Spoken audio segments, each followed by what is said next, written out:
En 2022, un grand incendie s'est déclaré en Sud-Gironde, dans le département de la Gironde. Il y a eu plus de 30 000 hectares qui ont brûlé. Tous nos animaux n'avaient plus d'habitat. Les petits écureuils, les petits chevreuils, tous sont partis parce qu'ils ne savaient plus où vivre et puis surtout ils avaient très peur des flammes. Même les habitants des villages ne savaient que faire de leurs animaux domestiques. Comment les sauver?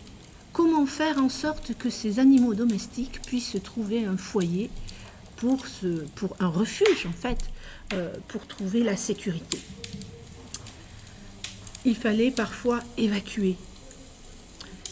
Il faut savoir qu'actuellement, il y a encore 73% des Français qui ne se sentent pas bien préparés aux incidents de forêt. D'abord, comment éviter les départs de feu? Jeter vos mégots dans un cendrier et ne pas les jeter par la fenêtre de la voiture.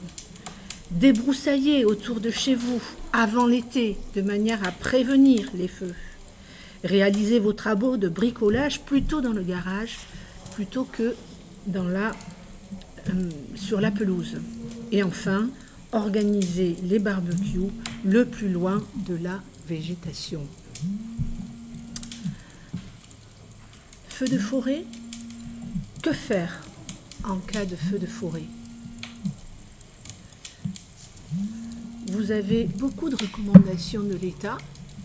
En cas de départ de feu, vous devez donner l'alerte, éloigner les combustibles, rentrer le mobilier de jardin, s'abriter, occulter les aérations, se couvrir le nez et la bouche avec un linge humide.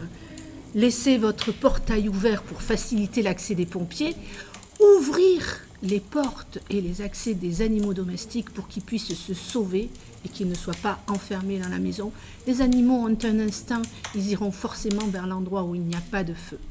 Et si vous êtes dans votre véhicule, ne sortez pas et allez vous garer dans une zone dégagée. En attendant